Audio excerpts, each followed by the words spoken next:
Bonjour et bienvenue sur Aquité. Nous sommes ici à Gradignan pour la 18e édition du Week-end BD. Et nous sommes avec Boris Guillotot. Alors Boris, est-ce que vous pouvez vous présenter un tout petit peu? Eh ben, je suis un auteur de BD de Bordeaux, puisque j'habite Bordeaux depuis 2019. Et voilà, ça fait à peu près une vingtaine d'années que je publie des bandes dessinées jeunesse ou adultes. Et voilà, j'ai sorti. C'est pour cette occasion-là que je suis ici à ce week-end. Vous m'avez parlé de la région de Tourangelle. Voilà, alors je viens de Touraine, effectivement. C'est la région qui m'a vu naître. Mais aujourd'hui, voilà, j'habite à Bordeaux. Je suis resté très longtemps à Paris, où j'ai travaillé dans le milieu du dessin animé. Et voilà, donc c'est un petit peu mon parcours jusqu'à présent. Et pour ça, il y a eu des écoles qui ont été faites, il y a des dessins sur les cahiers scolaires. Ah oui, oui, déjà très tôt. Alors, j'étais pas un élève très brillant à l'école, donc c'est vrai que je dessinais pas mal dans les marges de mes cahiers. J'étais doué en sport et en dessin. Bon, j'ai choisi le dessin. Des annotations des professeurs sur la marge? Moi, ça, je sais pas. Il faudrait retrouver les carnets de notes. Ouais. Oui, et puis il y a prescription, effectivement. Vous travaillez tout seul ou avec votre frère? Alors non, sur cet album Adieu Coach, j'ai travaillé avec mon frère, qui est un ancien rugbyman donc, de l'US Tours, pilier en fait, ou talonneur de son état. Et puis voilà, il y a déjà une dizaine d'années, il m'a dit tiens, ce serait bien qu'on fasse un album ensemble, une BD ensemble. Parce que lui aussi il dessine? Alors il dessinait plus jeune, il dessinait. En fait, c'est lui qui m'a un petit peu mis le pied à l'étrier. Mais très vite, lui, il s'est orienté vers le rugby, il a fait un sport-études rugby à la Canal, etc. Et du coup, ça lui a pris tout son temps, quoi. Mais en tout cas, moi, il m'avait inspiré enfant, parce que je le voyais dessiner, faire des bagarres de saloon, etc. Je trouvais ça assez fandard. Et donc, moi, après, je me suis jamais arrêté, quoi. J'ai continué. Alors dans cet ouvrage-là, il fait quoi, votre frère? Eh bien, c'est ma muse. C'est ma muse, il me raconte ses histoires de rugbyman, il me raconte voilà, ses souvenirs, ce qu'il a entendu dire, etc. Et puis à partir de là, tous les deux, on a essayé de structurer une histoire. Alors lui, c'est pas du tout son milieu, il n'est pas du tout scénariste, donc c'était un peu à moi de vraiment dégager comment dire, un chemin de fer en fait, de l'histoire, c'est-à-dire des étapes en fait. Et puis raconter une histoire cohérente d'après ses souvenirs en fait, d'après ses souvenirs de rugbyman. Il fait quoi aujourd'hui? Il est caviste, caviste sur Loches. Justement, là, vous pointez les mauvais points. Rugbyman du côté de Tours. Sur votre stand, il y a le Bourgogne oublié. Exactement. Franchement. Ouais, j'aime le paradoxe. Je cultive le paradoxe. Mais bon, voilà, je suis. Voilà, effectivement, bon, j'espère que je serai quand même bien accueilli dans votre belle région. Alors, pour revenir à ce livre, combien de temps vous avez mis pour le faire? Un an. Le scénario, c'est à peu près 5 mois voilà, de travail. Ensuite, à peu près 11 mois pour le dessin et 1 mois pour la couleur. Donc, ouais, c'est quand même c'est un marathon un peu, une bande dessinée. Comment on vit pendant ce temps?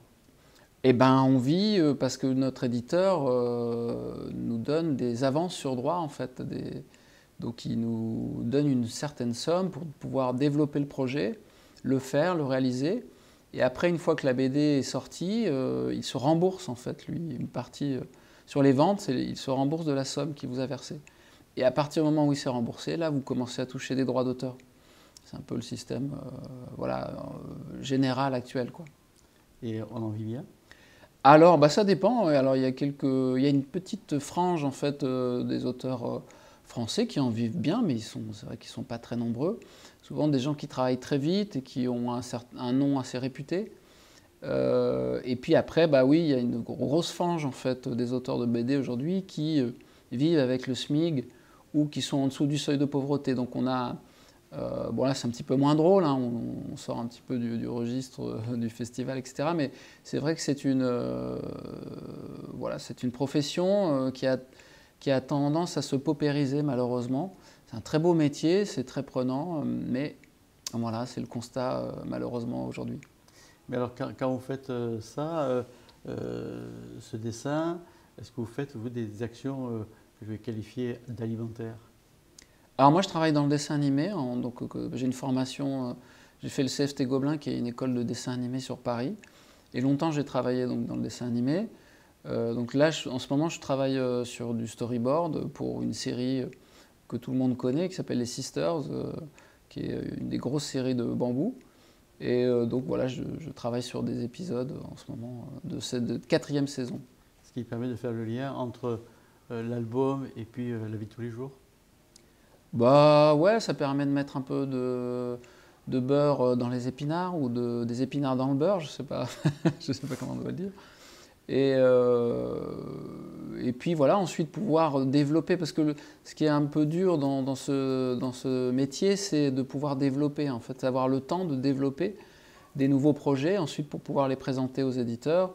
Et puis après, ils acceptent ou ils n'acceptent pas. Mais donc ce temps, malheureusement, on ne peut pas l'enlever, quoi. On est obligé de prendre quelques mois pour développer et ensuite proposer ça et ensuite que ça devienne rentable.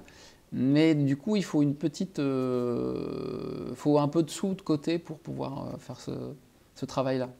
Adio Coach est déjà en librairie? Ah ouais, il est déjà en librairie depuis mai. Voilà, on a beaucoup de retours assez dithyrambiques. Beaucoup de gens sont très contents en fait de l'histoire. On est dans l'univers un peu de Blier, du Audiard, etc.